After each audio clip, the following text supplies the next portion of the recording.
Hi everybody! So today we're going to do something totally different. I found these beautiful little ceramic jars, porcelain ceramic jars, airtight jars, and I thought, wouldn't it be pretty to paint them with alcohol inks? So I'm going to show you how to make these beautiful alcohol ink jars. Now you're going to need a soft cloth or paper towel and some isopropyl alcohol. I'm using 99%, but 91% is fine. You can just pour some of that onto your soft cloth, and what you want to do is prep your surface. Just wipe down the outside with alcohol to clean and prep it for the inks. That just gets the surface ready for the inks. Now, be sure to avoid getting alcohol on the wooden lids if you decide to use these jars. There is a link in the description box to these jars if you're interested. I really love the size and thought they were very pretty. Now, that's a little piece of Yupo paper, and I thought I should test the color combinations before I start. So I just started getting all of the colors that I had in my head. Since this is my first time using alcohol inks on a jar, I wanted to use some color combinations that I knew would be easy to work with. So I chose blues and ultimately blue and green because they go together so well. Now, this is just me trying to get an idea of which of those blues I want to use. And I add a little pinata brass in there to see how that might look with those colors. And some of these are pearl inks and some are regular. I'm just testing them out. That's a limeade. That really pretty fresh green color is lime, and I really love that.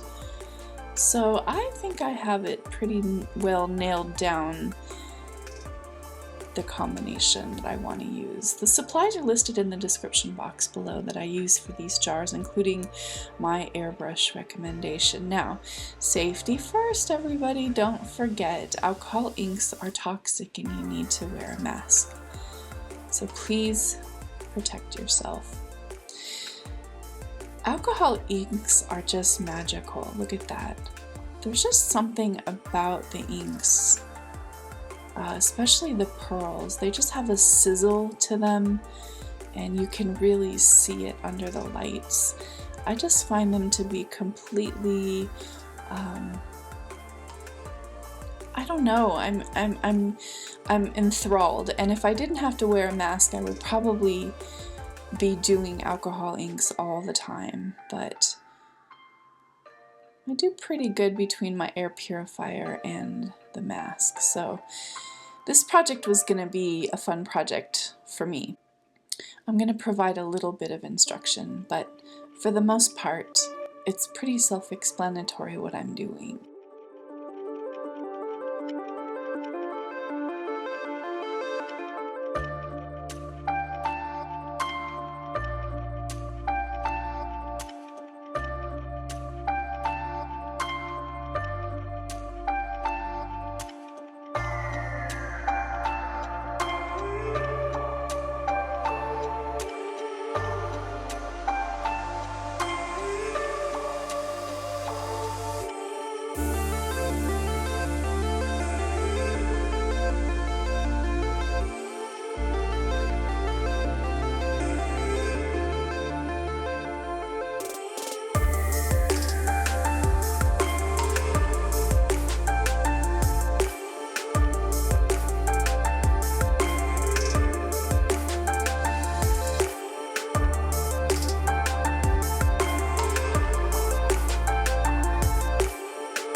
If you have any videos that you would like to see pertaining to alcohol inks or any other fluid arts, leave me a comment below and I would love to know what you would like to see on this channel.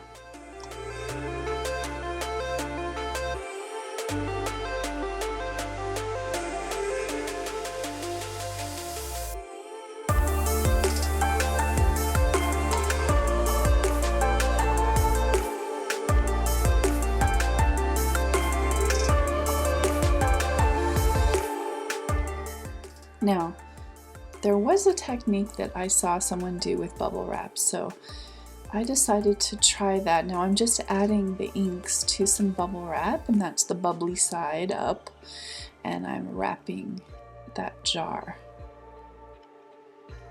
making sure that the contact is made between the plastic and the jar all the way around.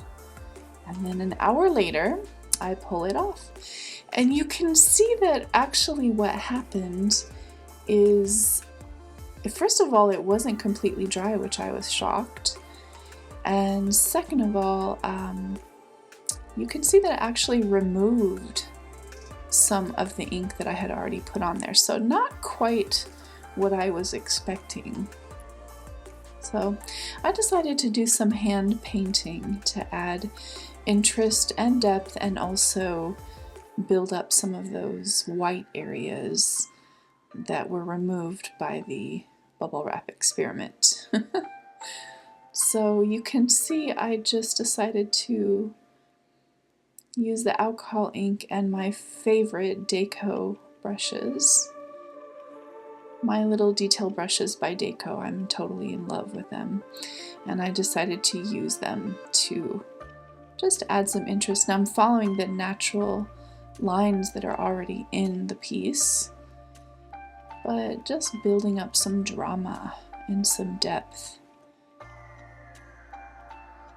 And this was very tedious but also fun, and I think this is what really made these little jars very special.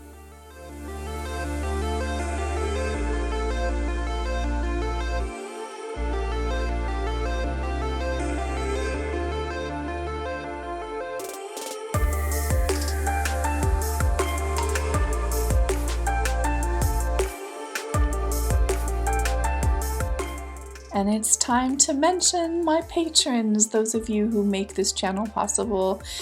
Thank you so much for your support and supporting Heather Mader Art. I really appreciate each and every one of you. You can leave a tip in the tip jar if you like the videos that you see and want to see more. You can shop the Amazon store or my Wishlist, both of which help me buy supplies for this channel. And don't forget to share your favorite videos with others. That's the best way to support for free. So I decided this little piece needed some more drama, and I added the pinata brass line. That's just that beautiful line of pinata brass alcohol ink down the center. I think it turned out great. So jars number 2 and 3, this is the second jar. I also wrapped it in the bubble wrap. This one dried overnight, and you can see it removed literally like 99% of the alcohol painting that was on there. So I'm not confident that I would use the method again of the bubble wrap. If you know of a better way to use the bubble wrap method, please let me know. Maybe I'm missing something in my memory. I don't know if I was doing it correctly. It's just something that I remember seeing sometime in the past. So for those of you who might know a little bit more about alcohol inks, leave a comment in the comment section and let me know if I missed something. I'm gonna layer these jars just the same way as I did the last ones.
Now I probably spent another hour at least adding the depth with the hand painting to each one of these. But I like the way that they turned out, and I think they both are a little bit different than the first one, but as a set I think they're going to work really, really well. And so now it's time to add that pretty piñata brass line around the center that will tie the three pieces together. Now this one was a little bit more diluted, and I think that'll work okay as well. So these two will be a little bit lighter and the first one a little bit more solid. So that works in a set of 3 for the piñata brass. Now if I had my wish, I put this on my Amazon wish list too, a rotating tumbler turner, because I can tell you that it really was challenging working for hours on these, and you have to constantly turn it. Otherwise what you get is lines going up and down and kind of, you know, that anti-gravity look, I guess, which would be fine but not what I was going for. And so yeah, I could definitely feel it in my hands afterwards. So I decided this one needed to be brightened a bit to match the other one. So I took some plain 99% alcohol, and basically what I'm doing is allowing some of the bottom portion to dissolve off. And I wiped a little bit away. And what I'm going to do is put some of that limeade back in there. I want those two pieces to have a really similar look to them. So as a set, it looks like 2 are very close to the same and then 1 is uniquely different. And you'll see what I'm saying when I'm done. Look at it, just added a really bright, fresh feel to that piece. There it is up close. Now, when you're ready, you can seal these with the Krylon Kamar varnish and the UV protectant spray or resin, if desired. And here is jar number 1. Remember jar number 1? That was the first one with that really solid piñata brass line. I really love that one. And I love the way it turned out. And here is the whole set. If you're interested in having one of these beautiful sets made for you, you can always contact me at heathermaderart@gmail.com. And as always, thanks for coming with me on my painting journey. I will see you next time. Bye-bye. Don't forget to subscribe and hit all notifications so I can make more art videos just for you.